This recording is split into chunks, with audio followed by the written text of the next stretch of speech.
Makaagham na araw po sa inyong lahat.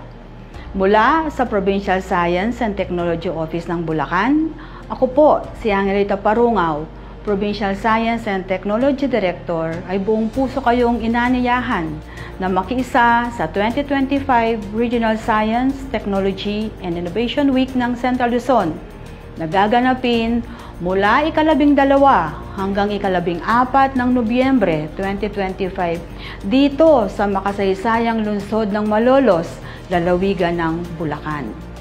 Isang malaking karangalan para sa Bulacan na maging tahanan ng ganitong makabuluhang pagdiriwang na nagbubuklod hindi lamang ng agham at teknolohiya kundi ng bawat mamamayan ng gitnang Luzon.